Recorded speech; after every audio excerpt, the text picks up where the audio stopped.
चलिए नमस्कार स्टूडेंट्स। आज हम आप लोगों के सामने लेकर के आए हैं असिस्टेंट डायरेक्टर इंडस्ट्री की क्लासेस। और ये क्लासेस हैं आपकी लाइव, आप हमें लाइव देख सकते हैं। एडीआई में जो 30 पद आए हुए हैं, ठीक है, एक आपको एक ब्रीफ डिस्कशन देते हैं। असिस्टेंट डायरेक्टर इंडस्ट्री जो एडीआई आया है, एडीआई के लिए हमारे सिलेबस हमारे लिए 30 पोस्ट दिए गए हैं। किसमें? नोटिफिकेशन में। इन 30 पोस्ट के लिए जो बेसिक सिलेबस जो डिसाइड किया गया है, इन सिलेबस में मेजॉरिटी ऑफ सब्जेक्ट्स जो है वो 3 ही मेजर सब्जेक्ट्स हैं। फर्स्ट नंबर पे देखा जाए तो रीजनिंग आपका मेजर सब्जेक्ट निकल करके आता है, जिससे ऑलमोस्ट 50 क्वेश्चन 45 टू 50 क्वेश्चन आने हैं। सेकंड नंबर पे अगर देखा जाए तो आपका छत्तीसगढ़ आएगा, और इसके इक्विवेलेंट जो रहेगा थर्ड में वो रहेगा क्या? आपका मैथमेटिक्स। ठीक है, इन मेजर सब्जेक्ट को लेकर के हम आप लोगों के लिए क्लासेस लेकर के आए हैं। मेजॉरिटी ऑफ देखा जाए रीजनिंग से और मैथ से लगभग 4-5 क्वेश्चंस का ही डिफरेंस है, और छत्तीसगढ़ एक अपना रोल जो प्ले कर रहा है वो है 50 क्वेश्चंस का। देखिए, हम आज जो डिस्कस करने आए हैं, हमारे पास जो छत्तीसगढ़ सब्जेक्ट है, ठीक है, छत्तीसगढ़ में हमको ये पता है कि टोटल 50 क्वेश्चंस आएंगे। ठीक है, 50 क्वेश्चंस आएंगे, और हर एक क्वेश्चन जो है वो 2 मार्क्स का है। ठीक है, कितना है? 2 मार्क्स का है। तो ये टोटल हमारे पास कितने आ रहे हैं? 100 मार्क्स के क्वेश्चंस आ रहे हैं। इससे हमको क्या समझ में आता है? इससे हम ये समझेंगे कि जो सीजीपीएससी का सामान्य सिविल सेवा परीक्षा होता है, उसके अंतर्गत जो सिलेबस दिया जाता है छत्तीसगढ़ का, पर्टिकुलर वही सिलेबस छत्तीसगढ़ का आपका एडीआई में दिया हुआ है। यानी जब हम समझें छत्तीसगढ़ जो है, इसको हम लोग मेजॉरिटी तौर पे टोटल 5 पार्ट में डिवाइड कर सकते हैं। ठीक है, जो मेजॉरिटी है वो 5 पार्ट में हम डिवाइड कर सकते हैं, बाकी को मिसलेनियस के तौर पे देखा जाता है। जैसे फर्स्ट नंबर पे आपका ज्योग्राफी आता है। ठीक, क्या आएगा? ज्योग्राफी आएगा, यानी भूगोल। उसके बाद में अगर हम देखा जाए तो इसमें ट्राइब के बारे में जानकारी हमको देखना रहेगा, ट्राइब्स के बारे में, जनजाति के बारे में। तीसरा जो रहेगा वो आर्ट एंड कल्चर को रिप्रेजेंट ये सिलेबस करता है, आर्ट एंड कल्चर से क्वेश्चंस आएंगे। चौथे नंबर पे जो आएगा क्वेश्चंस वो रहेगा क्या? आपका हिस्ट्री से। और पांचवा जो रहेगा वो रहेगा क्या? इकोनॉमी से। यानी मेजॉरिटी जो क्वेश्चंस है इन्हीं 5 सेक्शन से पूछे जा रहे हैं, geography, tribe, art and culture, history और इकोनॉमी। अब इसमें हम देखें जो सिलेबस से क्वेश्चंस लगातार जो पूछे जा रहे हैं, 2016 का जो आपका एडीआई का एग्जाम हुआ था, उस एग्जाम के पॉइंट ऑफ व्यू से समझें तो लगभग ऑलमोस्ट जो है सारे पोर्शन से आपको क्वेश्चंस पूछे गए थे। बट मेजॉरिटी जो हम देख रहे हैं वो ज्योग्राफी और हिस्ट्री से क्वेश्चंस ज्यादा आए हुए हैं। नो डाउट इकोनॉमी के अंतर्गत जो है बहुत सारी सरकार की जो योजनाएं चलती हैं, ठीक है, आर्थिक सर्वेक्षण के माध्यम से और बजट के माध्यम से जो योजनाएं हमको पढ़ने को मिलता है, उन सभी चीज को लेकर के हमको आगे बढ़ना होगा। ठीक है, अब इन चीजों में हम लोग क्या क्या कवर करेंगे? जैसे फर्स्ट हम बात करते हैं ज्योग्राफी के बारे में। ठीक है, अब ज्योग्राफी के अंतर्गत क्या क्या आएगा, यानी ये क्या है? हमारा भूगोल। ठीक है, भूगोल के अंतर्गत हमारे पास में क्या क्या सब्जेक्ट आएगा, क्या क्या सेक्शन आएगा? मान करके चलिए भूगोल सबसे आधारभूत सब्जेक्ट माना जाएगा आपके छत्तीसगढ़ के लिए। मैं आकाश शर्मा आप लोगों को पढ़ाने वाला हूं छत्तीसगढ़।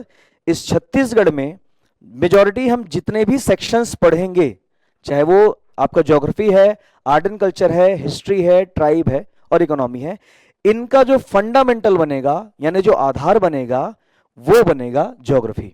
ठीक है, ज्योग्राफी के बेसिस पे हम आपको सबसे पहले जो आपको पढ़ाने वाले रहेंगे वो रहेगा क्या? आपका मैपिंग। ठीक है, मैप के माध्यम से, यानी कि आपको जब छत्तीसगढ़ का हम आकार समझेंगे, उत्तर से लेकर के दक्षिण, पूर्व से लेकर के पश्चिम, और इन सारे क्षेत्रों को समझते हुए हम छत्तीसगढ़ के सभी 33 जिलों का अध्ययन करेंगे, क्योंकि 50 क्वेश्चंस आना छोटी मोटी बात नहीं होती। या तो वो सीजीपीएससी के सामान्य सिविल सेवा परीक्षा के प्रीलिम्स में आता है 50 क्वेश्चन, या फिर आता है सीधा एडीआई में। ठीक है, तो बिना किसी लाग लपेट के हमको पहला जो पॉइंट समझना रहेगा वो क्या रहेगा, आपका मैप यानी कि नक्शा। सेकंड नंबर पे हम इसके अंतर्गत जितने भी डिस्ट्रिक्ट हैं हम इसको पढ़ना शुरू करेंगे। डिस्ट्रिक्ट मतलब जिला। ठीक है, आप देख रहे हैं कि मैं इंग्लिश में लिख रहा हूं, लेकिन हम कोशिश करेंगे कि हमारी क्लासेस जो है बाइलिंगुअल चले, लेकिन मेजॉरिटी जो है हम डिस्कशन जो करेंगे वो हिंदी में ही रहेगा। ठीक है, बाकी क्लासेस में आप जब कंसिस्टेंट रहेंगे, क्लासेस को आप रेगुलर अटेंड करेंगे, तो फिर चीजें आपको बहुत आसानी से समझ में आ जाएंगी, इसकी गारंटी मैं खुद लेता हूं। ठीक है, देखिए मैप आएगा, डिस्ट्रिक्ट आएगा। थर्ड नंबर पे अगर हम देखें इसके अंतर्गत, तो हम इसके अंतर्गत जितने भी जो तहसील है प्लस इंपॉर्टेंट लोकेशंस हैं, इसको हम पढ़ना शुरू करेंगे। तहसील के साथ साथ इंपॉर्टेंट लोकेशंस हैं, जब मैप पढ़ेंगे तो उसके अंतर्गत ये सब शामिल होगा। चौथे नंबर पे हमारा मेन टॉपिक जो है वो शुरू होगा। ठीक है, जिसके अंतर्गत हम छत्तीसगढ़ में, जैसे आप मान करके चलिए पहले नंबर पे आता है सॉइल। ठीक है, सॉइल को पढ़ना रहेगा। जैसे सॉइल एक सब टॉपिक है आपका फिजिकल डिवीजन, यानी हम कहेंगे भौतिक प्रदेश। ठीक है, ज्योग्राफिकल डिवीजन या फिजिकल डिवीजन को पढ़ेंगे। पांचवें नंबर पे फिजिकल डिवीजन कंप्लीट करने के बाद में हम आएंगे किस पे, आपके सॉइल पे और क्लाइमेट पे, यानी मिट्टी और जलवायु। मिट्टी और जलवायु करने के बाद में हम छठवें नंबर पे आएंगे किस पे, ड्रेनेज सिस्टम पे, या फिर इसको हम लोग सामान्य शब्दों पे रिवर कहते हैं। तो रिवर पढ़ेंगे, प्लस साथ में जितने भी डैम हैं उनको पढ़ेंगे, प्लस साथ में जितने भी प्रोजेक्ट्स हैं इसको पढ़ते चलेंगे। ठीक है, ये सेक्शन करने के बाद में हमारे पास में जो अगला टॉपिक निकल करके आएगा वो रहेगा क्या, आपका मिनरल यानी कि खनिज। मिनरल्स कंप्लीट करने के बाद में हम आठवें नंबर पे जो टॉपिक उठाएंगे वो रहेगा क्या, आपका इंडस्ट्री यानी कि उद्योग। उद्योगों को बहुत अच्छे से पढ़ना रहेगा, क्योंकि हमारा जो राज्य है वो उद्योग प्रधान राज्य है। ठीक है, इसके अंतर्गत हम बहुत सारी इनकी नीति, इनके मतलब हमारे राज्य में कौन कौन से मिनरल्स पाए जाते हैं, इन मिनरल्स का हमारे देश में कौन सा स्थान है, ठीक है, उन सब चीजों को पढ़ेंगे। 9वें नंबर पे उद्योग पढ़ने के बाद में हम आएंगे किस पे, ऊर्जा पे, यानी छत्तीसगढ़ को एक ऊर्जा राज्य के तौर पर भी जाना जाता है। ठीक है, ऊर्जा उत्पादक राज्य के तौर पे भी जाना जाता है, तो ऊर्जा भी हम इसके अंतर्गत पढ़ेंगे। 10वें नंबर पे जो हमारा ये जो देखिए ये जो सेक्शंस है, यहां से क्वेश्चंस बहुत ज्यादा पूछे जाते हैं, यानी कि मैं बोल रहा हूं 9 पॉइंट्स तक का। ठीक है, यहां तक आपके बहुत सारे क्वेश्चंस पूछे जाते हैं। इसके बाद जो हमारा अगला जाएगा वो जाएगा किसमें, आपका ट्रांसपोर्टेशन में। ट्रांसपोर्टेशन आएगा, और इसके अलावा हम लोग अगर इसी के अंतर्गत हम कुछ मिसलेनियस चीजों को भी कवर करेंगे। मिसलेनियस चीजों के अंतर्गत क्या रहेगा सर, जैसे हमारा एजुकेशन सिस्टम है। ठीक है, एजुकेशन सिस्टम को हम इसके अंतर्गत पढ़ेंगे। ठीक है, एजुकेशन को हम पढ़ेंगे, यानी कि छत्तीसगढ़ में शिक्षा जो व्यवस्था अपनाई गई है, उस शिक्षा व्यवस्था किन किन स्तरों पर हमारे राज्य में कहाँ कहाँ पर कॉलेजेस स्थापित हैं, वहाँ पर किस प्रकार की पढ़ाई होती है। ठीक है, चाहे वो संगीत का हो, चाहे सामान्य परीक्षा का हो, चाहे इंजीनियरिंग का हो, चाहे मेडिकल का हो, हमको इन सभी चीज़ों की सामान्य जानकारी लेकर के चलनी पड़ेगी। ठीक है, और इसके अलावा साथ में हम करंट अफेयर्स को भी इसमें इंक्लूड करते चलेंगे। याद रखेंगे, इसमें जो भी आपको डेटा पढ़ने को मिलेगा, वो सारे के सारे डेटा हम लोग 2025 में हमारे पास में 2 डेटा आया हुआ है। एक कहलाता है आपका इकोनॉमिक सर्वे, जिसको हम कहेंगे आर्थिक सर्वेक्षण, और दूसरा जो है वो कहलाएगा आपका बजट। ठीक है, वार्षिक वित्तीय विवरण। तो आर्थिक सर्वेक्षण और वार्षिक वित्तीय विवरण के माध्यम से जितने भी डेटा आपको दिए गए हैं, और ये 100% है क्योंकि पोस्ट अभी आया है, तो इसका जो एग्जाम में जो भी डेटा पूछा जाएगा that is totally originated from the year of 2025। ठीक है, कुछ चीजें हैं जिसको 2024 से ऑप्ट किया जाएगा। जब पढ़ते चलेंगे मैं आपको बताऊंगा कि हमको कौन से चीज़ों को 2024 से उठाना है, कौन सी चीज़ों को 2022 से उठाना है, और कौन सी चीज़ को हमको 2023 से उठाना है। तो 22, 23, 24 के कुछ पॉइंट्स को समझते हुए हमको चलना है। बाकी मेजॉरिटी जो डील हमारा रहेगा वो 2025 का ही डेटा रहेगा। ठीक है, ज्योग्राफी कंप्लीट करने के बाद में हम आएंगे किसमें, ट्राइब्स पे। ठीक है, ट्राइब्स और दूसरा है आर्ट एंड कल्चर। ठीक है, इसके अंतर्गत हम लोग देखें, ट्राइब्स में हम लोग छत्तीसगढ़ राज्य जो है एक जनजाति प्रधान राज्य माना जाता है। नो डाउट यहाँ पे बहुत सारी जनजातियां रहती हैं। ठीक है, तो जनजातियों के बारे में हमको जितने भी ट्राइब्स मतलब कहलाएंगे शेड्यूल्ड ट्राइब्स। ठीक है, जितने भी शेड्यूल्ड ट्राइब्स हैं उन शेड्यूल्ड ट्राइब्स का हमको देखना पड़ेगा लोकेशन, वो कहाँ कहाँ पर रहते हैं। ठीक है, उनका मतलब गहना कैसा होता है, उनका फूड कैसा होता है, उनके देवी देवताएं कैसे होती हैं, मतलब कौन होते हैं, उनका आर्ट एंड कल्चर कैसा होता है, उनका सोशलाइजेशन कैसे होता है। दूसरा चीज, उनका मतलब उनके उनके द्वारा जो भी प्रोडक्शन किया जाता है, जो भी उत्पादन किया जाता है, वनोपज आधारित हो, चाहे वो हस्तशिल्प हो, चाहे जो भी कला हो, उनका योगदान हमारे छत्तीसगढ़ में किस प्रकार से है। और इसके साथ साथ हम जनजातियों से संबंधित कुछ इंपॉर्टेंट फैक्ट्स को भी हम कवर अप करेंगे।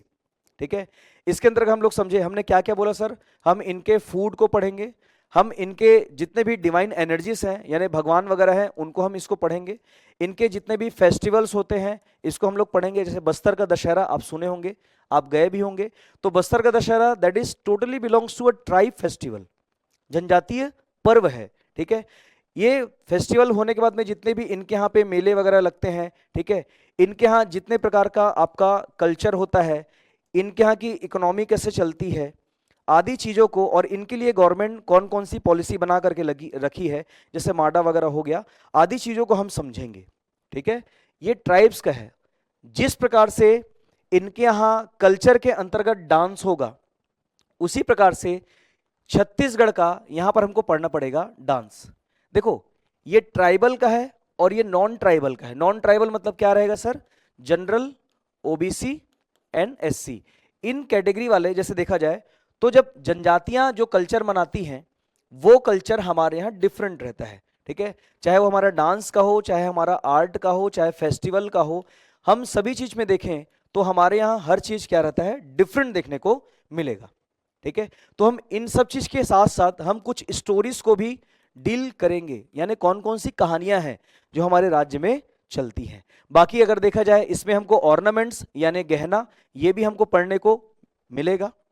ठीक है, इसके अलावा जैसे हमारे यहाँ राज्य में कौन कौन से मेले लगते हैं, कौन कौन सा मेले लगता है, कौन सा महोत्सव मनाया जाता है, इसके हम लोग अगर देखा जाए एक और चीज, हाँ, जिसको बोलते हैं अपन व्यंजन, है ना, जितने भी फूड है, जैसे बरा, सुहारी, ऐसा, चौसेला आदि चीज आप सुने भी होंगे, खाए भी होंगे। तो इन चीजों के बारे में हमको किसमें पढ़ना रहेगा सर, ये रहेगा किसमें, कंप्लीटली आर्ट एंड कल्चर के अंतर्गत। ठीक है, ये जनरल है, ये जनरल है, यानी नॉन ट्राइबल बेल्ट में ये जो फेस्टिवल मनाए जाते हैं उसको यहाँ पर पढ़ना है, और जो ट्राइबल बेल्ट में जो आपकी जनजातियां मनाती हैं, जो त्योहार सेलिब्रेट करती हैं, उसको इसके अंतर्गत पढ़ना रहेगा। ठीक है, बाकी जो हमारा चौथा पोर्शन जो निकल करके आता है वो क्या रहेगा आपका, हिस्ट्री। ठीक है, क्या रहेगा आपका, हिस्ट्री। देखिए, हम लोग अगर हिस्ट्री देखें कंप्लीटली, तो हिस्ट्री के अंतर्गत हिस्ट्री हमारे यहां 3 पार्ट में डिवाइड है। ठीक है, एक को बोलते हैं एंशियंट, एक है मिडिवल, एक है आपका मॉडर्न।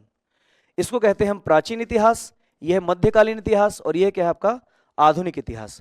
तो इतिहास को 3 वर्ग में बांटा जाता है। ठीक है, ऐसा इतिहास जिसको समझा जाए, पढ़ा जाए, और इसको हम अगर आगे किसी व्यक्ति को बताएं तो सामने वाले व्यक्ति को भी ये हस्तांतरित होना चाहिए, और क्रमबद्ध तरीके से अध्ययन ही क्या कहलाता है, आपका इतिहास कहलाता है। ऐसा इतिहास जिसको लिखा जाता है, पढ़ा जाता है, समझा जाता है, वो कहलाता है इतिहास। लेकिन जिसको नहीं लिखा, जिसको नहीं समझा जाता या नहीं पढ़ा जा सकता, जिसको अनुमान के आधार पर पढ़ा जाता है, ऐसे हिस्ट्री को अपन कहते हैं प्री हिस्टोरिक एज, या फिर वो कहते हैं हम इसको पाषाण काल। तो पाषाण काल के साथ साथ हम प्राचीन इतिहास, मध्यकालीन इतिहास और आधुनिक इतिहास को भी पढ़ते चलेंगे। जैसे हम बात करते हैं प्राचीन इतिहास का, प्राचीन इतिहास के अंतर्गत हमारे पास में 2 सेक्शन देखने को मिलेगा। कौन कौन सा मिलेगा सर, एक मिलेगा राष्ट्रीय राजवंश, एक मिलेगा क्या आपको क्षेत्रीय राजवंश। ठीक है, तो राष्ट्रीय राजवंश में ऐसे राजवंश जिनका भारत में अगर देखा जाए महत्व सबसे ज्यादा है, और ऐसे राजवंश जिनका साम्राज्य विस्तार छत्तीसगढ़ में भी हुआ है, ऐसे कुछ राष्ट्रीय राजवंशों को हमको पढ़ना पड़ेगा। जैसे कुछ राजवंश आप जानते होंगे या फिर आप अभी जान लीजिए, जैसे मौर्य वंश है, गुप्त वंश है, सातवाहन वंश है, वाकाटक वंश है। आदि वंश जो है इनको राष्ट्रीय वंश के तौर पर हम पढ़ेंगे, ज्यादा नहीं है, केवल 4-5 कुछ राष्ट्रीय राजवंश है जिसको हमको पढ़ना रहेगा, ज्यादा समस्या लेने की आवश्यकता नहीं है। बाकी देखिए क्षेत्रीय राजवंश, क्षेत्रीय मतलब जिनकी उत्पत्ति छत्तीसगढ़ में ही हुई है, ठीक है, छत्तीसगढ़ में ही हुई है। और छत्तीसगढ़ में होने के साथ साथ इन्होंने अपनी राजधानी कहां बनाई, इनके सिक्के कैसे मिले, इनका प्रशासन कैसा था, एक सामान्य रूप से चर्चा, यानी कि जैसे जैसे हमको ऐतिहासिक साक्ष्य मिले हैं, एविडेंसेस मिले हैं, उस आधार पर हमको छत्तीसगढ़ के क्षेत्रीय राजवंशों को पढ़ना होगा। क्षेत्रीय राजवंश खत्म करने के बाद में हम जाते हैं किसमें, मध्यकालीन इतिहास के अंतर। मध्यकालीन इतिहास के अंतर्गत हम लोग देखें तो मध्यकालीन इतिहास में हमको यह देखना पड़ेगा कि भारत में मध्यकाल में कौन थे और छत्तीसगढ़ में मध्यकाल में कौन थे। तो भारत में मध्यकाल ऐसे शासक या ऐसे राजवंश को पकड़ना है जिसका साम्राज्य छत्तीसगढ़ में था। आया समझ में? यानी कि हमको सभी मध्यकालीन शासक राजवंश को छत्तीसगढ़ में नहीं पढ़ना है, ऐसे राजवंशों को पढ़ना है जिनका विस्तार छत्तीसगढ़ में था। मैं आपको फिर से क्लियर कर दूं, 2016 के पीएससी में इंडियन हिस्ट्री शामिल था और उसके लिए आपको डीप स्टडी करने की आवश्यकता पड़ती थी। ये भगवान का भला है भैया कि 2025 के जो एडीआई के सिलेबस में इंडियन हिस्ट्री को कंप्लीटली डिमोलिश कर दिया गया है, हटा दिया गया, एलिमिनेट कर दिया गया है। जब इंडियन हिस्ट्री क्या है आपका एलिमिनेट हो चुका है, तो हमको भारतीय इतिहास के किसी भी राजवंश को पढ़ने की आवश्यकता नहीं होनी चाहिए। हां, बौद्ध धर्म का प्रचार प्रसार, जैन धर्म का प्रचार प्रसार छत्तीसगढ़ में था, तो उसको कुछ मात्रा में हमको पढ़ना पड़ेगा, ठीक है। इसके बाद मध्यकालीन इतिहास के अंतर्गत जैसे कलचुरी राजवंश है, उसको हमको पढ़ना पड़ेगा। बस्तर में काकतीय राजवंश है, उसको हमको पढ़ना पड़ेगा। छिंदक नाग वंश है, उनको हमको पढ़ना पड़ेगा। और उसके साथ साथ जैसे हमारा आधुनिक इतिहास आता है, इसी आधुनिक इतिहास के अंतर्गत हम पढ़ते हैं किसको, मराठा साम्राज्य को। छत्तीसगढ़ में मराठों ने बहुत लंबे समय तक शासन किया, उनका जो योगदान है उसको हमको इसमें देखना रहेगा। मराठा के साथ साथ हमको देखना पड़ेगा इनमें काकतीय वंश जो है, ये मध्यकालीन के साथ साथ आधुनिक में भी हमको इनका योगदान दिखाई देता है, ठीक है। काकतीय राजवंशों ने ही बस्तर में बस्तर दशहरा प्रारंभ कराया था, तो इसको पढ़ना हमारे लिए जरूरी है। और तीसरा जो है वो रहेगा क्या आपका, अंग्रेज शासन यानी कि ब्रिटिश शासन। इन तीन लोगों ने मिलकर के आधुनिक इतिहास को कंप्लीट स्टडी के तौर पर, मतलब इन तीनों से मिलकर के हमारा आधुनिक इतिहास कंप्लीट होता है। बाकी इसके अलावा देखें, ये हमारा हिस्टोरिकल पोर्शन था। यानी अभी तक हमने क्या क्या समझ लिया सर, हमने समझ लिया ज्योग्राफी को, हमने समझ लिया ट्राइब को। एक सतही तौर पे आज हम डिस्कशन करने आए हैं, लाइव क्लासेस है, नो डाउट क्लासेस आपको बहुत बेहतरीन मिलने वाली है, ठीक है। बाकी इसमें हम आप बिल्कुल पेशेंस रखना है, आप ये कोशिश करेंगे कि एक दिन में आपको बेहतरीन क्लास मिला करके मैं आपको अट्रैक्ट कर लूं, तो ये गलत है। आप पटेल ट्यूटोरियल में हैं, आप लाइव क्लास अटेंड कर रहे हैं, तो आप विश्वास रखेंगे कि आपको जो भी कंटेंट मिलेगा वो क्वालिटी ओरिएंटेड ही होगा। हम आपको धीरे धीरे ही सही लेकिन कुछ दिन में काफी मजबूत बना देंगे, ठीक है।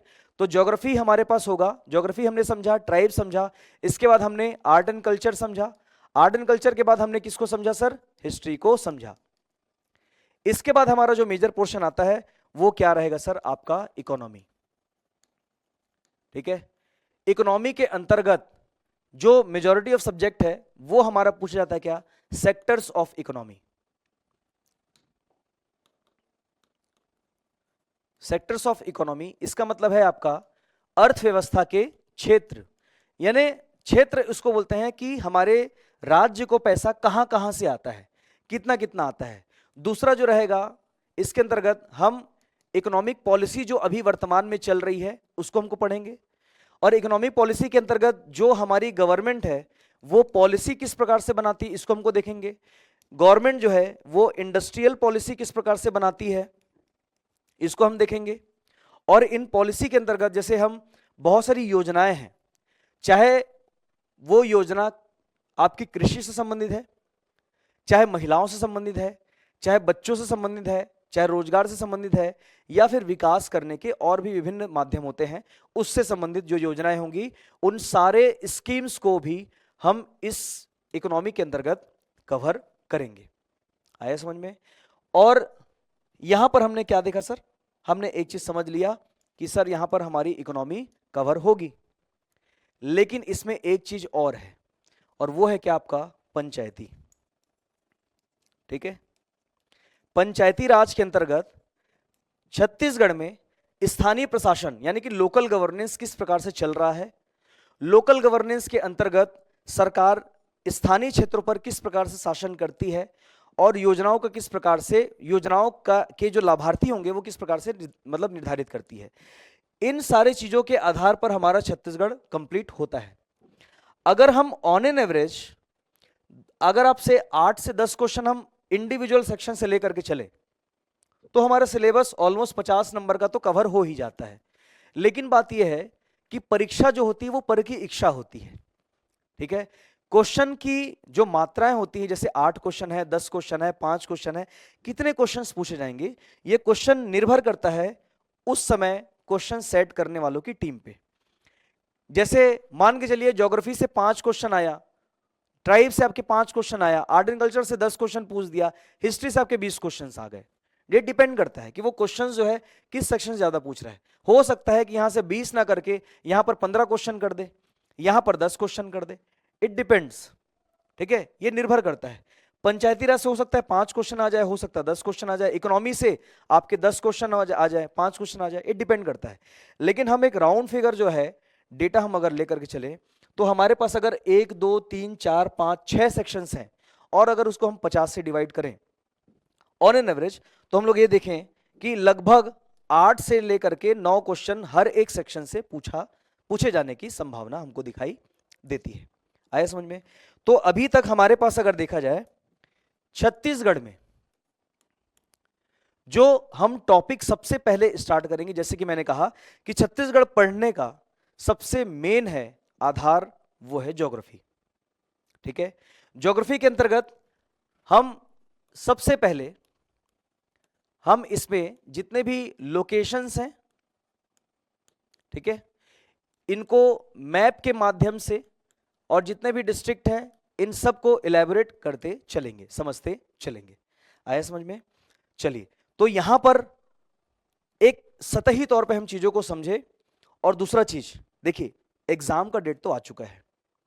ठीक है, एग्जाम हमारा लगभग 100 डेज है मान करके चलिए, एक राउंड फिगर लेकर के चलते हैं। अब हमारे पास ये है कि अगर हमारे पास में 100 दिन है सर, 100 डेज हैं, तो इस पे हमको तैयारी कैसे करना है मैं आपको सिंपल सा बता दूं। अगर आप मेजर 3 सेक्शन देखें, जैसे कि मैंने कहा कि मैथ्स हो गया, रीजनिंग हो गया, एंड देन छत्तीसगढ़ हो गया, ये 3 सब्जेक्ट हैं, लगभग आप इसको इक्विवेलेंट मानिए, समान मानिए। तो गणित के लिए, रीजनिंग के लिए, छत्तीसगढ़ के लिए सबसे पहला नियम है कि इतने कम दिन में तैयारी कैसे करें, और वो है कि आपको रेगुलर क्लास अटेंड करना है, रेगुलर करना है। ये नहीं है कि अभी कर ली, अभी नहीं, छोड़ दिए, काम करते कल कर लेंगे, परसों कर लेंगे, वो चीजें हैवी होती जाएंगी। मैं जानता हूं कि क्लासेस जो है आप एक दिन बैठ करके सारी क्लास अटेंड कर सकते हैं, लेकिन ऐसा करना सही नहीं होगा। आप अपने आप को स्टूडेंट जोन में लेकर के आइए, अपने आप को एक अभ्यर्थी मान करके चलिए, और मैथ्स के जितने भी घंटे क्लासेस चलेंगी, रीजनिंग और छत्तीसगढ़ की जितनी घंटे टोटल क्लासेस चलेंगी, हमने जैसे 1.25 घंटे से 1.5 घंटे का क्लास का स्पान हमने सेट किया है, तो उसके अंतर्गत आप क्लास में रेगुलर रह करके उसको 100% कंफर्म करिए। ऐसा नहीं है कि हाँ ठीक है बाद में बना लूंगा, बाद में देख लूंगा, ऐसा आपको नहीं करना है। आया समझ में? आपको क्लास में रेगुलर रहते हुए जो भी आपको पढ़ाया जाएगा उसको 100% कंफर्म करना है, क्योंकि दिन हमारे पास कम बचा है। हम आज का कम कल पे नहीं डाल सकते, कल का कम परसों पे नहीं डाल सकते, ये हमारी मूर्खता होगी। आया समझ में? तो हमको जो भी चीज करना है उसी समय पर रेगुलर रहते हुए क्लास को अटेंड करना है, और क्लास अटेंड करने के साथ आप हमसे डायरेक्टली बात भी कर सकते हैं। अगर आपको कुछ क्वेश्चन पूछना है तो आप पूछ भी सकते हैं। ठीक है, आपको क्लास में रेगुलर रह करके डेली अटेंड करना पड़ेगा, और उसके बाद में घर में जाकर के आपको खुद का एक होमवर्क प्रिपेयर करना पड़ेगा। आज जो आपने जो टॉपिक पढ़ा उस टॉपिक को घर में जाकर के और अच्छे से पढ़िए, समझिए, क्वेश्चंस लगाइए, और कंफर्म करके रात को सो जाइए। ठीक है, बिना किसी लाग लपेट के। अब मन में बात आती है कि सर हम इसमें मल्टीपल एग्जाम सामने हैं, हम इनमें से क्या चूज करें? ठीक है, हम इसका भी तैयारी करें, उसका भी तैयारी करें, कॉमन सिलेबस तो है, कॉमन सिलेबस तो सब में आता ही है, नहीं, ऐसा नहीं होगा। ठीक है, एडीआई का पोस्ट बहुत रेप्यूटेटेड पोस्ट है, ठीक है, बहुत ज्यादा उसको वैल्यू मैं खुद देते आया हूं। ठीक है, तो एडीआई को आप समझिए कि अगर आप जब एडीआई की तैयारी कर रहे हैं तो 100% आपको एडीआई ही फोकस करके चलना है। एक है साधे सब सध है, सब साधे सध जाए, किसी एक को साधना है। बहुत सारी चीजों को आप साधने बैठेंगे तो एक भी पद आपके हाथ में नहीं आएगा। तो आपको सब कुछ त्याग करके, सब कुछ छोड़ करके आप ये मान करके चलिए कि आपका टारगेट सिर्फ और सिर्फ एडीआई का ही सिलेबस है। याद रखना, जीवन में लक्ष्य कभी भी पद नहीं होना चाहिए, उस पद का सिलेबस होना चाहिए। अगर आप वो सिलेबस 100% कर लेते हैं तो वो पद, वो गरिमामय पद स्वयं आपको अपने ऊपर विराजमान होने के लिए अवसर देगा, यानी कि बुलाएगा। ठीक है, तो देखिए मेजॉरिटी सब्जेक्ट, मेरा कहने का मतलब ये था, ये 3 सेक्शन से अगर देखा जाए तो ऑलमोस्ट, जैसे इन दोनों से मिलाकर के 85 टू 86 क्वेश्चन, 85 मान करके चलिए, और इसमें आपका 50 क्वेश्चंस मान करके चलिए, यानी कि 150 प्रश्नों में से केवल 15 प्रश्न बचा, यानी कि 135 क्वेश्चंस आपके इन 3 सेक्शन से आ रहे हैं। बाकी जैसे बच रहा है आपका कंप्यूटर, आपका लैंग्वेज। ठीक है, इन कंप्यूटर लैंग्वेज के लिए आप घर पे मेहनत करना शुरू करेंगे। ठीक है, आप इसके लिए डेली आधा घंटा, 1 घंटा देंगे तो पर्याप्त रहेगा, आधा घंटा भी दे देंगे तो पर्याप्त रहेगा, क्योंकि इनमें से जो प्रीवियस ईयर अगर हम लोग देखें 2016 का जो पेपर है उसमें से 4 क्वेश्चन आया था, लैंग्वेज से भी 4 से 5 क्वेश्चन आए हुए थे। तो ये हमको एक समझने वाली बात है कि अगर इतने सेक्शन पे, बात यह है कि सर आप लोग कंप्यूटर और लैंग्वेज इसमें शामिल क्यों नहीं किए, बात यह है सही समय पर सही रणनीति अपनाना ही आपकी सफलता की चाबी होती है। आपके पास में सिलेबस बहुत सारे हैं, इसको पढ़ाया जाए तो 100 डेज में पढ़ाना दैट इज नॉट पॉसिबल, आप खुद समझिए, क्योंकि अगर हम भगाते चलेंगे ना तो आपके हाथ में कुछ नहीं आएगा और ना ही आपका रिजल्ट हमारे हाथ में आएगा। तो सिंपल सी बात है, अगर 100 डेज हमारा टारगेट है तो हम जो इंपॉर्टेंट चीजें हैं उसको हम टारगेट करेंगे, बाकी 15 नंबर के लिए हम आपको कुछ क्लासेस एक्स्ट्रा प्रोवाइड कर सकते हैं। ठीक है, अदरवाइज आप चाहें घर पे भी पढ़ सकते हैं। हाँ, इसमें एक चीज और है, जैसे संचार कौशल की जो क्लासेस है, संचार कौशल की क्लासेस है, वो दीक्षित सर से हमारी बात हुई है, दीक्षित सर के द्वारा संचार कौशल की कुछ क्लासेस आपको प्रोवाइड कर दी जाएंगी। ठीक है, जिसमें कि आपका संपूर्ण एडीआई का संचार कौशल का सिलेबस कवर होगा। आया समझ में? चलिए, तो अब शुरू करते हैं आज का टॉपिक, और वो क्या रहेगा सर? छत्तीसगढ़ की ज्योग्राफी। चलिए हेडिंग देंगे,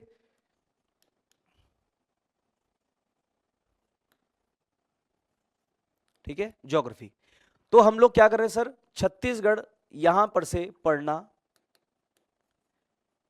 शुरू कर रहे हैं। ठीक है, देखिए छत्तीसगढ़ क्या है सर? एक राज्य है। अच्छा सर, वाह गजब चीज बता दिए सर। छत्तीसगढ़, देखिए हम बिना किसी फालतू बात के सीधा पॉइंट पे आते हैं। छत्तीसगढ़ राज्य जो है, इस राज्य के अंतर्गत हम लोग समझे अगर संभाग, जिसको हम कहेंगे डिवीजन, इसकी संख्या है 5। संभाग किसको बोलते हैं? राज्य को समान भागों में बांट करके प्रशासनिक इकाई डेवलप करना, यह संभाग कहलाएगा। हम लोग राज्य को टोटल 5 पार्ट में डिवाइड किए हैं डेवलपमेंट करने के लिए। ठीक है, प्रशासनिक सुधार करने के लिए, विकास पहुंचाने के लिए, योजनाओं को क्रियान्वित करने के लिए और नियंत्रण स्थापित करने के लिए राज्य को हम संभाग में डिवाइड करते हैं, और वही संभाग हमारा जिला में डिवाइड होता है। ठीक है, जिला में डिवाइड होता है। संभाग जो है 5 है, जिला की संख्या है वो है 33। ठीक है, संभाग हमको याद रखना है। देखिए छत्तीसगढ़ के मैप को सीधा ड्रॉ करने के बजाय आप सिंपल समझिए कि छत्तीसगढ़ को आप एक दिमाग में ब्लॉक बना करके चलिए, एक सिंपल बना करके चलिए। क्या ब्लॉक? छत्तीसगढ़ के मैप से ही हम पढ़ेंगे, लेकिन अभी इनिशियल फेज पे आप ब्लॉक बना करके चलिए। मैं ये मान करके चल रहा हूं कि आपको छत्तीसगढ़ आता है, लेकिन आप में से कुछ ऐसे हैं जिन्होंने छत्तीसगढ़ अभी पढ़ना शुरू किया है, तो उनके आधार पर हम चलते हुए समझें तो छत्तीसगढ़ को जो है टोटल 5 पार्ट में डिवाइड किया गया है। ठीक है, एक जो पार्ट है हम समझते चलेंगे, एक पार्ट जाएगा नीचे में। कहां जाएगा? एक पार्ट नीचे में, इसके ऊपर जाएगा एक पार्ट लेफ्ट में, एक पार्ट राइट में। ठीक है, तो ये फर्स्ट पार्ट, ये सेकंड पार्ट, ये थर्ड पार्ट, इसके ऊपर फिर हमको डिवाइड करना है, ये फोर्थ पार्ट और ये 5 पार्ट। मतलब सिंपल समझो, हमको दिमाग में 3 लाइन बनाना है सर, 1 2 और 3। क्या बनाना है? 1 2 और 3। देखिए 1 2 और 3, अब बीच में बैठेगा क्या? 2 खाना, यानी इसको समझ लो 4। 1 2 3 4, ये 4 हमको एक पैरेलल बनाने हैं ब्लॉक्स, और जो आपका तीसरा जो ब्लॉक्स है, ये वाला ब्लॉक है, इसको बीचों बीच काटना है। तो एक संभाग नीचे, एक इधर, एक इधर, एक ऊपर और एक सबसे ऊपर, ये आपका बनेगा क्या? 5 संभाग। ठीक है, चलिए अभी संभाग को समझते चलते हैं। सबसे पहले आपको बोर्ड में देखने के बजाय आपको मेरे फोकस करना पड़ेगा। अगर हम मैप समझें, सबसे नीचे पे आपका कहलाएगा बस्तर संभाग। क्या कहलाएगा? बस्तर संभाग। बस्तर संभाग के ऊपर में ये कहलाएगा दुर्ग संभाग। क्या कहलाएगा? दुर्ग संभाग। बोलते चलिए, दुर्ग के बाजू में क्या है आपका? रायपुर संभाग। क्या है? रायपुर संभाग। तो 3 संभाग हुए, बस्तर दुर्ग रायपुर। क्या बोला? बस्तर दुर्ग रायपुर, ये 3 संभाग हुए। दुर्ग रायपुर इन दोनों के जस्ट ऊपर में ये रहेगा आपका बिलासपुर संभाग। क्या रहेगा? बिलासपुर संभाग। और बिलासपुर संभाग के जस्ट ऊपर में क्या रहेगा आपका? सरगुजा संभाग। क्या रहेगा? सरगुजा। तो हमने यहां पर 5 संभाग देखा। बस्तर, साथ में बोलिए, आप बोल नहीं रहे, साथ बोलिए, बस्तर दुर्ग रायपुर बिलासपुर सरगुजा। तो यहां पर हमको देखना है कि हमारे पास में टोटल कितने संभाग बनेंगे सर? 5। तो सबसे पहले नीचे में क्या बनेगा सर? ये क्या बना सर आपका? बस्तर। क्या बना? बस्तर। बस्तर के बाद यहां क्या बनेगा आपका? दुर्ग। बाजू क्या बनेगा? रायपुर। Very good. उसके ऊपर जाओगे, क्या बनेगा? बिलासपुर। हाँ सुन लिया मैं, क्या बनेगा? बिलासपुर। और बिलासपुर के सबसे ऊपर में क्या बनेगा सर? सरगुजा। अगर आप जानते हैं तो बहुत अच्छी बात है, लेकिन आप बहुत कुछ जानने के लिए यहां पर आए हैं, इस बात को भी आप नहीं भूलिएगा। ठीक है, सतही तौर पे तो हमको सब कुछ समझ में आता है सर, लेकिन आप क्लास आए हैं तो आपको कुछ तो सरप्लस मिलेगा, वो मिलेगा आगे की क्लासेस में। ठीक है, अब इन 33 जिला को डील करना शुरू करते हैं। ठीक है, चलिए हमने 5 संभाग देखा, बस्तर दुर्ग रायपुर बिलासपुर सरगुजा, ये 5 संभाग देखा। अब आना हमको बस्तर संभाग में।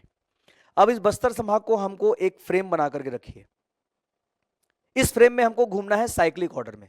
कैसे घूमना है सर? साइक्लिक ऑर्डर में। कैसे घूमना है सर? साइक्लिक ऑर्डर में। ये हमको इस तरीके से घूमना रहेगा, ये इस तरीके से आपको घूमना रहेगा। ठीक है, सबसे पहले साइक्लिक ऑर्डर में ये जिला है, तो ऊपर में पहले पकड़ना है कांकेर। क्या पकड़ना है? कांकेर। बोलते चलिए साथ में, कांकेर। कांकेर के बाद नीचे जाएंगे ऐसा, तो ये जाएगा कोंडागांव। क्या जाएगा? कोंडागांव। कोंडागांव के नीचे जाएंगे तो पड़ेगा बस्तर। क्या पड़ेगा सर? बस्तर। कांकेर कोंडागांव बस्तर सुकमा। कांकेर कोंडागांव बस्तर सुकमा। कांकेर कोंडागांव बस्तर सुकमा। बीजापुर नारायणपुर दंतेवाड़ा। बीजापुर नारायणपुर दंतेवाड़ा। कांकेर कोंडागांव बस्तर सुकमा बीजापुर नारायणपुर दंतेवाड़ा। अगर हम इसको समझें तो पहले क्या देखा सर हमने? कांकेर। क्या देखा सर? कांकेर। उसके बाद यहां पर क्या बोलो? कोंडागांव। Very good. क्या है आपका? कोंडागांव। कोंडागांव के नीचे जाओगे क्या पड़ेगा सर आपका? बस्तर। क्या पड़ेगा? बस्तर। नीचे जाओगे क्या पड़ेगा आपका? सुकमा। क्या पड़ा? सुकमा। सुकमा से इधर चलेंगे सर, ये क्या पड़ेगा सर? बीजापुर। क्या पड़ेगा? बीजापुर। बीजापुर के ऊपर जाएंगे क्या पड़ेगा आपका? नारायणपुर। और नारायणपुर से बीच में आना है आपको, ये पड़ेगा क्या आपका? दंतेवाड़ा। दंतेवाड़ा नाम सुने होंगे, कहीं ना कहीं तो सुने होंगे, दंतेवाड़ा। तो कांकेर, कांकेर, कोंडागांव, बस्तर, सुकमा, बीजापुर, नारायणपुर, दंतेवाड़ा। क्या क्या बोला सर? कांकेर, कोंडागांव, बस्तर, सुकमा, बीजापुर, नारायणपुर, दंतेवाड़ा। ये टोटल कांकेर 1, कोंडागांव 2, बस्तर 3, सुकमा 4, बीजापुर 5, नारायणपुर 6 और 7वां आपका दंतेवाड़ा। तो बस्तर संभाग के 7 जिले दिमाग में पहले बैठाइए, पहले जिलों के नाम बैठाइए। ठीक है, कांकेर कोंडागांव बस्तर सुकमा बीजापुर नारायणपुर दंतेवाड़ा। तो ये हमारे जो बने, ये बनेंगे 7 जिले। क्या बनेंगे? 7 जिले। इसको यहां बनाते हैं ना, ये हमारे पास में हो गए 33 जिला।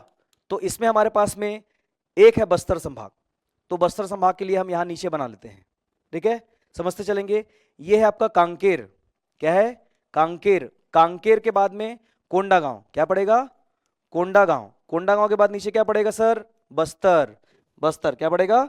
बस्तर। बस्तर के नीचे जाएंगे क्या पड़ेगा? सुकमा। सुकमा के इधर जाएंगे क्या पड़ेगा सर? बीजापुर। क्या पड़ेगा?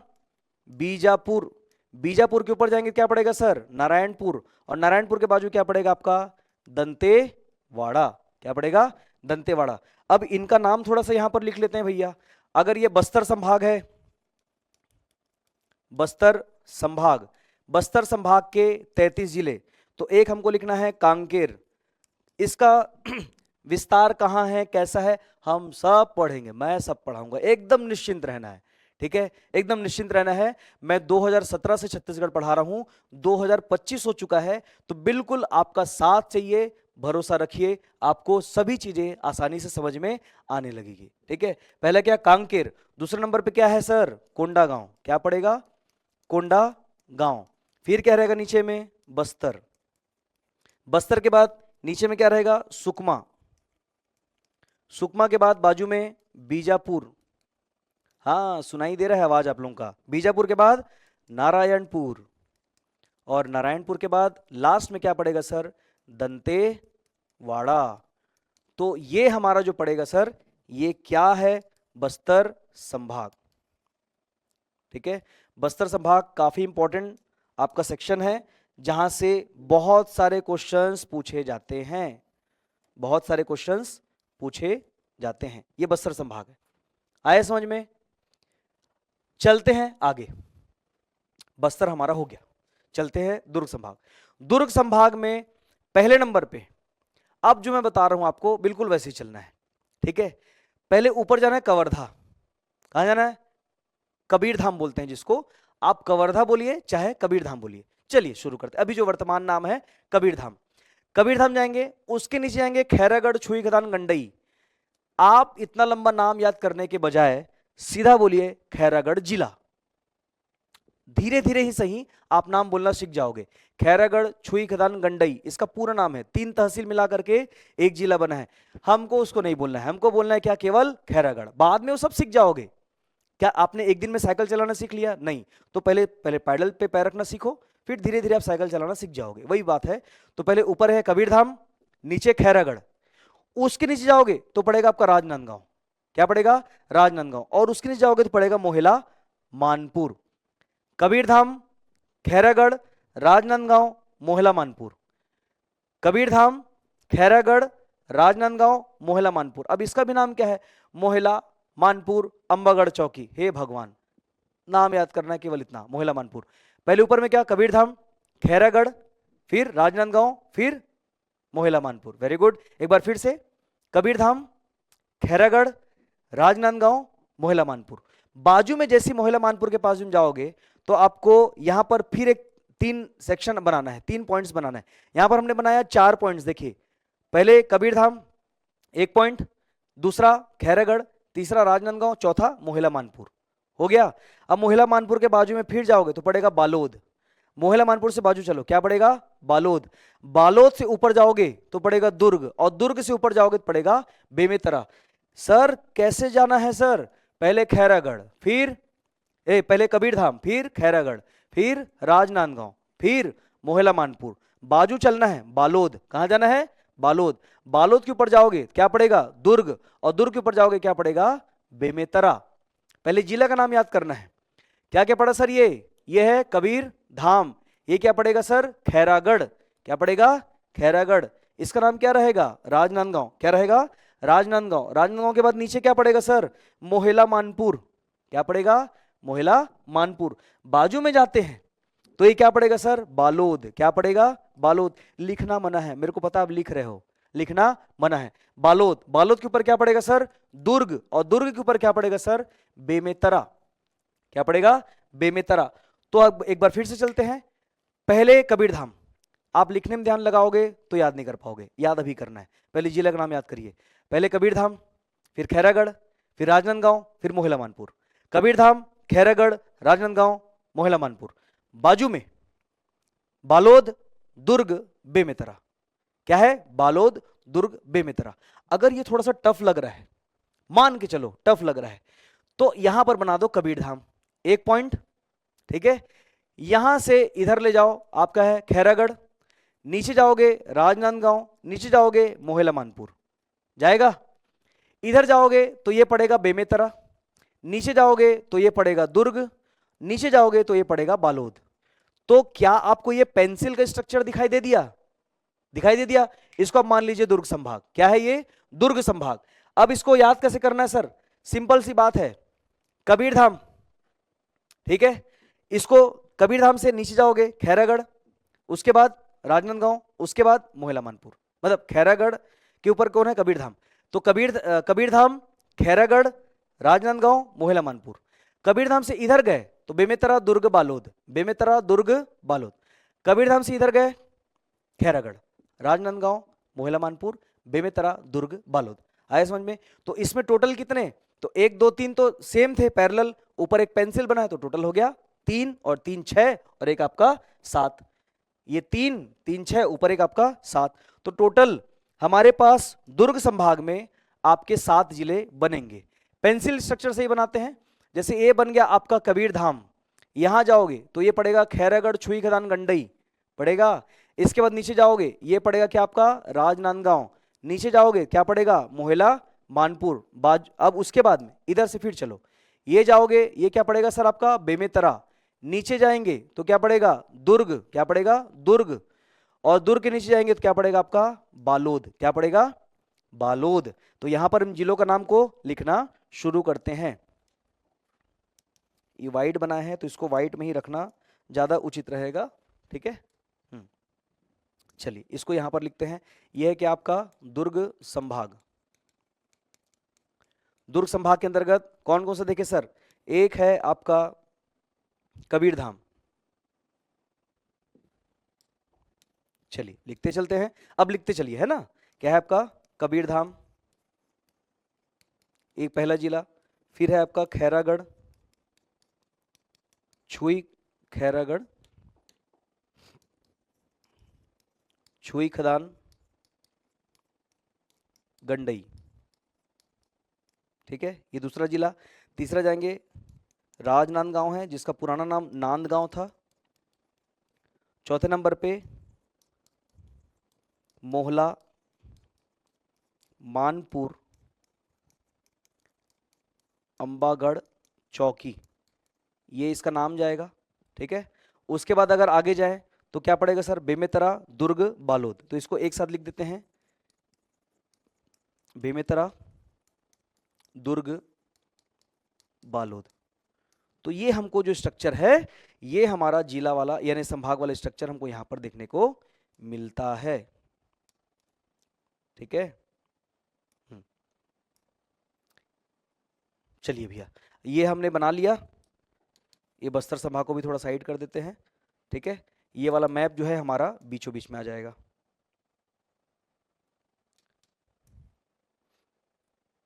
चलिए अब बढ़ते कहां आपका? आगे कहां चले? रायपुर संभाग चले, ठीक है। अगर नोट करना चाहते हैं तो ये क्लास जो है अभी लाइव चल रही है, इसके बाद रिकॉर्डेड फॉर्म में आपको ऐप में मिल जाएगा, ठीक है। तो आप ये क्लास अटेंड करिए, बाद में लिखना रहेगा तो आप लिख सकते हैं, ठीक है। साथ में लिखना चाहे तो भी ठीक है, तो वेल एंड गुड है, दोनों में से आपको जो उचित लगता है ना। चलिए अब बाजू में चलते हैं, क्या आपका? रायपुर संभाग। रायपुर संभाग में हमको बनाना है क्या सर? हमको बनाना है जे। क्या बनाना है? जे। जे का हुक बनाना है। जैसे पहले नंबर पे आएगा आपका बलौदा बाजार। क्या आएगा? बलौदा बाजार भाटापारा, इस जिले का पूरा नाम है। BBB, बलौदा बाजार भाटापारा। तो उसके बाद नीचे आएंगे तो ये पड़ेगा आपका रायपुर जिला, जो कि राजधानी है, राजधानी नहीं है, थी, अब रायपुर राजधानी थी, अब बन गया है अटल नगर नवा रायपुर, है ना। तो बलौदा बाजार, बलौदा बाजार के बाद क्या आएगा? रायपुर। रायपुर नीचे जाएंगे तो ये पड़ेगा आपका धमतरी। क्या पड़ेगा? धमतरी। धमतरी के बाजू में जाएंगे तो ये पड़ेगा गरियाबंद, और गरियाबंद के ऊपर जाएंगे तो ये पड़ेगा आपका महासमुंद। तो ये आपको देखिए जे के समान दिखाई दे रहा है, दिखाई दे रहा है, तो उसको उसी प्रकार से आगे चलना है। क्या करना है सर? देखिए पहले नंबर पे बलौदा बाजार, क्या रहेगा? बलौदा बाजार। उसके नीचे रायपुर, बोलते चलिए, बलौदा बाजार, रायपुर, धमतरी, बलौदा बाजार, रायपुर, धमतरी, बलौदा बाजार, रायपुर, धमतरी, गरियाबंद। क्या रहेगा? बलौदा बाजार, रायपुर, धमतरी, गरियाबंद, महासमुंद। आया समझ में? बलौदा बाजार, रायपुर, धमतरी, गरियाबंद, महासमुंद। तो ये हमारे पास में क्या रहेंगे, 5 जिले हमको देखने को यहां पर मिलते हैं। क्या क्या रहेगा, एक बार फिर से बोलो, बलौदाबाजार, रायपुर, धमतरी, वेरी गुड, बलौदाबाजार, रायपुर, धमतरी, गरियाबंद, महासमुंद। आया समझ में? तो यहां पर लिखते चलते हैं। पहले नंबर पे क्या रहेगा सर, बलौदाबाजार, उसके बाद नीचे में आपका रायपुर, उसके बाद नीचे में धमतरी, धमतरी के बाजू में जाएंगे तो क्या पड़ेगा सर, गरियाबंद, और गरियाबंद के ऊपर क्या पड़ेगा आपका, महासमुंद। अब जो लिखने वाले बच्चे हैं, ठीक है, देखते हैं अब क्या करते हैं अपन, है ना। यह है आपका रायपुर संभाग। सर वहां तो हाँ, वहां भी लिखे अपन, चलो, है ना, इसको ब्रैकेट अपन नहीं डाले थे, ये दुर्ग संभाग का है और ये आपका रायपुर संभाग का है, ठीक है। रायपुर संभाग के अंतर्गत हमारे पास में टोटल 5 जिले, एक है बलौदाबाजार भाटापारा, ये एक जिला है। उसके बाद आएगा रायपुर, रायपुर के बाद में आएगा धमतरी नीचे में, और धमतरी के बाद में आएगा गरियाबंद। गरियाबंद का पुराना नाम था गिरिबंद, ठीक है, और धमतरी का नाम था धर्मतरई, आपका गरियाबंद, और गरियाबंद के बाद में लास्ट में रहेगा महासमुंद। महासमुंद बहुत ऐतिहासिक शहर है, ठीक है, अभी तो जिला बन चुका है। चलिए भैया, अब क्या क्या पढ़े सर, उसको एक बार थोड़ा सा रिवाइज कर लेते हैं, फिर ऊपर चलेंगे। बिना उसको पार किए अपन आगे नहीं बढ़ेंगे। पहले चलो बस्तर, फिर जाएंगे दुर्ग, फिर आएंगे रायपुर। रेडी? कॉपी पेन बंद करो, एक बार साथ में रिवाइज करते हैं। बस्तर संभाग में कांकेर, कोंडागांव, बस्तर, सुकमा, बीजापुर, नारायणपुर, दंतेवाड़ा। रिपीट, कांकेर, कोंडागांव, बस्तर, सुकमा, बीजापुर, नारायणपुर, दंतेवाड़ा। बस्तर संभाग के 7 जिले खत्म। दुर्ग संभाग, पहले जाओगे कबीरधाम, फिर खैरागढ़, फिर राजनांदगांव, फिर मोहला मानपुर। कबीरधाम के इधर जाएंगे तो पड़ेगा बेमेतरा, दुर्ग, बालोद, बेमेतरा, दुर्ग, बालोद। तो इसमें टोटल 7, एक बार फिर से बोलो, कबीरधाम, खैरागढ़, राजनांदगांव, आपका मोहला मानपुर, ये 4। इधर जाएंगे तो बेमेतरा, दुर्ग, बालोद, 7, 4 3 7, तो नीचे 7, इधर 7, दुर्ग में भी 7। रायपुर आ गए तो हमको बनाना है जे। क्या बनाना है सर? जे। दुर्ग में था पेंसिल, क्या था? पेंसिल। रायपुर में क्या रहेगा? जे। तो बलौदाबाजार, रायपुर, धमतरी, बाजू में गरियाबंद, ऊपर में महासमुंद। तो ये सेक्शन हमको देखने को मिलता है। ये आपके यानी क्या समझ में आ गया सर? दुर्ग संभाग में 7 जिले, बस्तर संभाग में 7 जिले, रायपुर संभाग में 5 जिले। कितने जिले? 5 जिले। चले ऊपर, ठीक है। चलिए अब इसके ऊपर चलते हैं। आपका इसके ऊपर चलें, येलो बनाते हैं, ठीक है। इसके ऊपर चले तो हमारा कौन सा संभाग जाएगा सर? बिलासपुर संभाग। कौन सा संभाग रहेगा सर? बिलासपुर संभाग, ठीक है। और बिलासपुर संभाग में बहुत सारे जिले हैं, ठीक है। इन जिलों को अपन ट्रेस करना अब शुरू करते हैं। चलिए, ठीक है। ट्रेस करना है तो फिर वापस ब्लैक बोर्ड चाहिए हमको, ब्लैंक बोर्ड चाहिए, ठीक है। चलिए बिलासपुर शुरू करते हैं।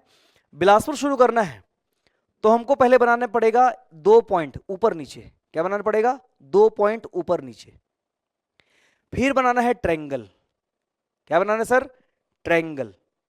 फिर यहां पर आएंगे एक लाइन और एक डॉट, एक लाइन एक डॉट, ठीक है। अब इसको डील करना शुरू करते हैं। पहले नंबर पे ऊपर में है गौरेला पेंड्रा मरवाही। क्या रहेगा? गौरेला पेंड्रा मरवाही। नीचे आओगे तो पड़ेगा क्या आपका? मुंगेली। तो क्या क्या पड़ा?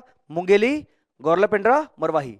2 पॉइंट बोला था, 2 पॉइंट बोला था, मुंगेली, गौरेला पेंड्रा मरवाही ऊपर में। तो ऊपर वाले चाहो तो गौरेला जिला बोल दो, चाहे जीपीएम बोल दो, सबसे फुर्सत।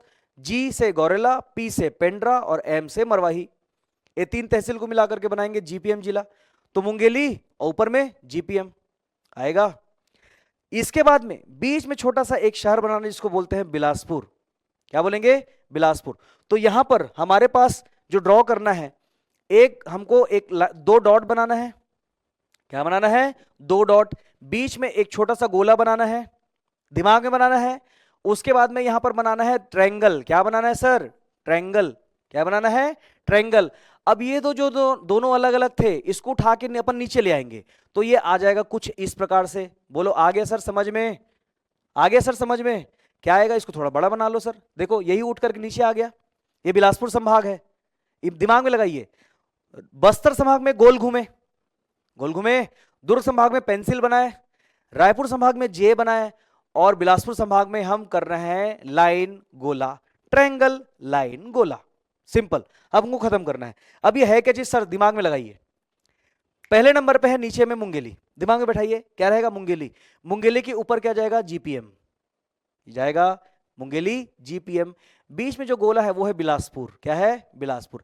अब जो ट्रायंगल बनेगा, ऊपर में कोरबा, क्या है, कोरबा। नीचे गए जांजगीर चांपा, क्या है, जांजगीर चांपा। बाजू गए तो पड़ेगा शक्ति, क्या पड़ेगा, शक्ति। तो ये जो ट्रायंगल बना सर, कोरबा, जांजगीर चांपा, शक्ति, कोरबा चांपा शक्ति, कोरबा चांपा शक्ति, कोरबा चांपा शक्ति। तो क्या क्या रहेगा sir, Mungeli GPM Bilaspur, Mungeli GPM Bilaspur, Korba Champa शक्ति। हो गया, चांपा मतलब जांजगीर चांपा, कोरबा जांजगीर चांपा शक्ति। बैठ गया, खत्म, वेरी गुड। अब चलते क्या, ये जो लाइन और गोला वाला, ये जो बड़ा सा लाइन है ये है रायगढ़ जिला, क्या जिला, रायगढ़ जिला। और जो छोटा सा गोला नीचे बैठा है उसका नाम है सारंगढ़ बिलाईगढ़ जिला, क्या बोलेंगे, सारंगढ़ बिलाईगढ़ जिला। तो हम एक बार फिर से रिपीट करते फिर लिखेंगे, ठीक है। पहले क्या रहेगा सर, मुंगेली, मुंगेली के ऊपर क्या जाएगा, जीपीएम, क्या जाएगा, जीपीएम। बीच में गोला क्या जाएगा, बिलासपुर, क्या जाएगा, बिलासपुर। फिर बनाना ट्रायंगल बनेगा, कोरबा चांपा शक्ति। फिर गए यहां पर रायगढ़, रायगढ़ के नीचे क्या जाएगा, सारंगढ़ बिलाईगढ़। देखिए अब इसको देखिए क्या क्या था सर, ये था मुंगेली, बोलते चलो मुंगेली। फिर उसको मैप में बनाएंगे, पहले क्या है मुंगेली, उसके ऊपर क्या जाएगा सर, जीपीएम, गौरेला पिंडरा मरवाही। बीच में बिलासपुर, बीच में बिलासपुर, ये क्या जाएगा सर, कोरबा, क्या जाएगा, कोरबा। ये जांजगीर चांपा, और ये क्या जाएगा सर, शक्ति जिला, क्या जिला, शक्ति जिला। ये जो बड़ा सा आप देख रहे हैं ये एक ही जिला है जिसका नाम है रायगढ़, बड़ा सा एक लाइन है।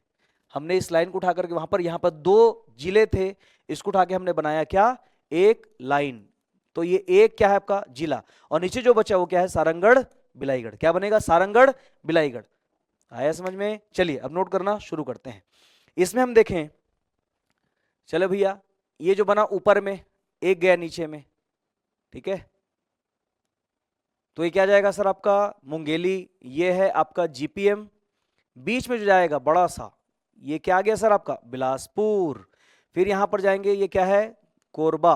फिर ये गए जांजगीर चांपा, फिर ये गए शक्ति, जाएगा ऐसा। फिर ये जाएगा यहां पर बड़ा सा, ये क्या है सर आपका रायगढ़। देखिए आर का जो डंडा है ना, आर का जो डंडा है ये ऐसे भी बन सकता है, बन सकता है। तो हमको क्या करना है सर, रायगढ़ समझना है। और नीचे जो बचा वो क्या है, सारंगढ़ बिलाईगढ़, सारंगढ़ बिलाईगढ़। तो ये हमारा जो बनता है वो क्या बनेगा, जिला, किसके, बिलासपुर के। तो देखो 1 2 3, 1 2 1 2 3 4 5 6, 3 3 6 7 और 1 8। तो बिलासपुर संभाग में कितने जिले, 8 जिले।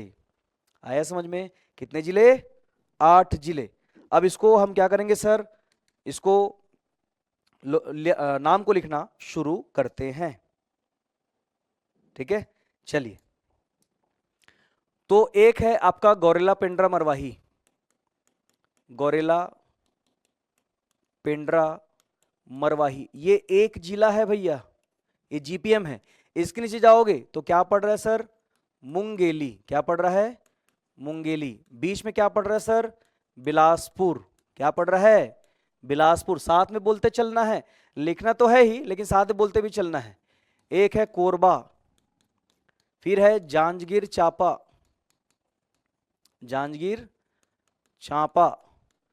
फिर क्या जाएगा, शक्ति, आधा क ती, शक्ति। फिर जाएगा क्या आपका रायगढ़, क्या जाएगा, रायगढ़। और अंतिम में जाएगा सारंगढ़ बिलाईगढ़। ये दो तहसील को मिलाकर के एक नया जिला बनाया गया जिसका नाम क्या है आपका सारंगढ़ बिलाईगढ़। आया समझ में क्या कर रहे हैं भैया हम लोग, आया ना समझ में। तो हम यहां से एक लाइन ऐसे खींचते हैं, ठीक है। ये हमने बिल्कुल ऐसे वर्टिकल खड़ा कर दिया, इसको थोड़ा सा साइड कर लेते हैं, ठीक है। चलो तुम्हारा क्या हो गया आपका जीपीएम। और वहीं पर एक और इधर देखें, इसको भी कवर अप कर लेते हैं, ठीक। हाँ, रायपुर संभाग हो गया।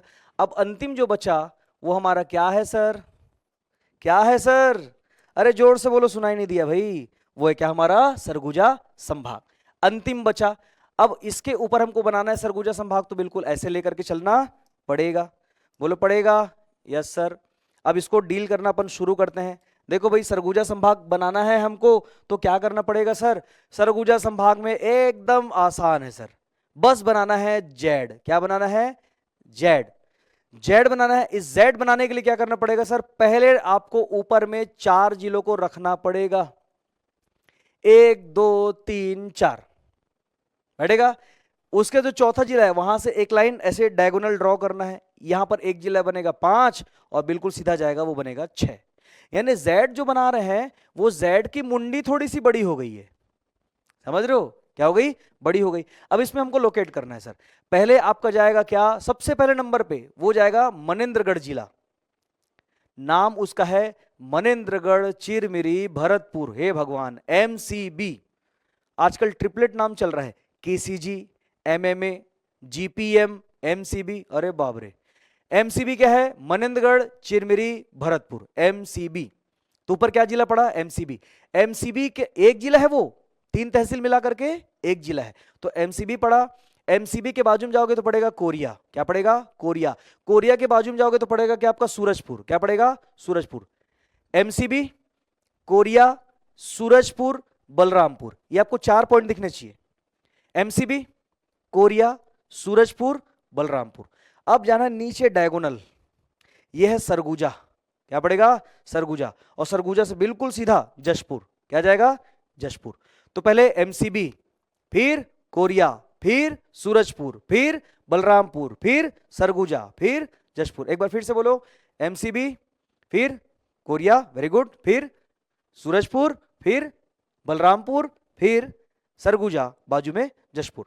अब इसको हमको क्या करना है, लोकेट करना शुरू करना है सर।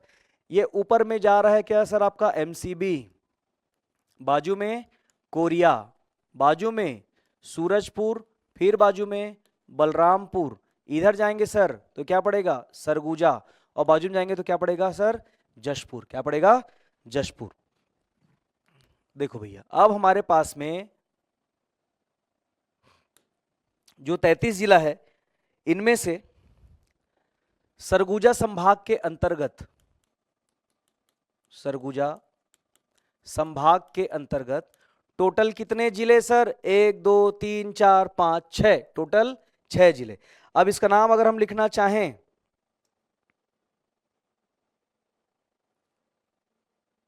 ठीक है, देखिए पहले नंबर पे क्या है सर आपका, मनेंद्रगढ़ चिरमिरी भरतपुर, मनेंद्रगढ़ चिरमिरी भरतपुर, ये एक जिला है। इतना बड़ा नाम जो है इसका किसका है, एक जिले का है। सोचो तो, इतना बड़ा नाम यार, एक जिले का। बिल्कुल सर हो सकता है, बिल्कुल क्यों नहीं हो सकता, आया समझ में। बलौदा बाजार, रायपुर, गरियाबंद, कहां फंसा चीज, रायपुर संभाग हो गया 5, ठीक है। हाँ,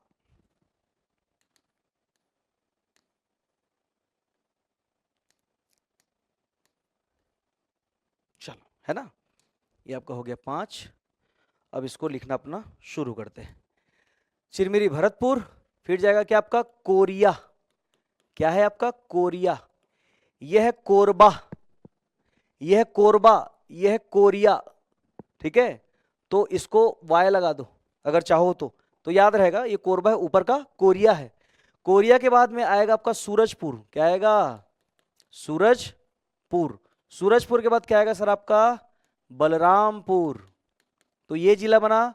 बलरामपुर के बाद नीचे क्या जाएंगे अपन, सरगुजा, क्या जाएंगे, सरगुजा। और सरगुजा के बाद में लास्ट में क्या पड़ेगा, जशपुर, क्या पड़ेगा, जशपुर। तो ये हमारे पास में टोटल हो गए जिले। अब इसको अगर मैं काउंट करना चाहूं सर तो कैसे करूंगा, उसको ही बता दो। देखो भाई, आपके सरगुजा संभाग के 6 क्या हो गए, यहां पर लिख लेते हैं ना, यहां पर लिख लेते हैं। कितना हो गए सरगुजा संभाग के 6, बिलासपुर संभाग के हो गए 8। कितने हो गए सर, 8 हो गए। तो 6 के नीचे 8। इसके नीचे दुर्ग में गए, दुर्ग में कितना है 7। कितना है 7। रायपुर में गए कितना है 7, सॉरी रायपुर में कितना है 5। रायपुर में कितना है 5 और बस्तर में कितना है 7। अब इसको जोड़ना है अपने को, ठीक है। तो कितना हो गया 8 6 14 होता है, 8 से 14, 14 और 7 को जोड़ोगे होगा 21, 21 और 5 को जोड़ोगे तो कितना होगा 26, और 26 और 7 को जोड़ोगे तो कितना होगा 33। टोटल 33 जिले यहां पर हमको देखने को मिलते हैं, ठीक है। तो हमने आज क्लास में क्या देखा सर, 33 जिलों के नाम, संभाग के नाम हमने देखा और 33 जिलों के नाम के बारे में हमने देखा, ठीक है। चाहो तो इसको आप नोट कर सकते हैं, मैं थोड़ा साइड हो जाता हूं, ठीक है, क्योंकि ये क्लासेस आपको रिकॉर्डेड फॉर्म में भी मिलेंगी।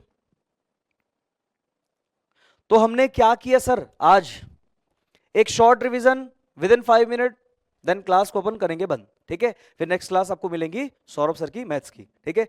चलिए शुरू करते हैं। पहले नंबर पे हमने पढ़ा बस्तर संभाग, दुर्ग संभाग, रायपुर संभाग, बिलासपुर संभाग, सरगुजा संभाग, 5 संभाग हमने देखा। बस्तर संभाग के लिए हमने क्या किया, बस्तर संभाग के लिए 7 जिले, कांकेर, कोंडागांव, बस्तर, सुकमा, बीजापुर, नारायणपुर, दंतेवाड़ा। इसके ऊपर जाओगे दुर्ग संभाग तो जाएंगे क्या, कवर्धा, खैरागढ़, राजनांदगांव, मोहिला मानपुर। बाजू में बेमेतरा, दुर्ग, बालोद। बाजू में रायपुर संभाग में बलौदाबाजार, रायपुर, धमतरी, गरियाबंद, महासमुंद। बिलासपुर में मुंगेली, जीपीएम, बिलासपुर, कोरबा, चांपा, शक्ति, रायगढ़, सारंगढ़, बिलाईगढ़। इसके ऊपर बनाना है Z, Manendragarh, MCB, Korea, Surajpur, Balrampur, Surguja, Jashpur. यहां पर आकर के हमारे 5 संभाग का इंट्रोडक्शन और 33 जिलों के नाम यहां पर आज हमने डिस्कस किया और कुछ सिलेबस को समझा। मैं आशा करता हूं कि कल आपको ये पूरे 33 जिले के नाम याद रहेंगे, क्योंकि कल से हम शुरू करेंगे मैपिंग को, ठीक है। मैप शुरू करने के बाद में कल हम एक थोड़ा स्थिति और विस्तार देखेंगे, लोकेशन क्या है छत्तीसगढ़ का, और लोकेशन देखने के बाद हम स्टार्ट करेंगे सीधा किसको, आपके छत्तीसगढ़ को, ठीक है। तो चलिए आज की क्लास हम यहीं पर समाप्त करते हैं, मिलते हैं नेक्स्ट लेक्चर में, तब तक के लिए धन्यवाद।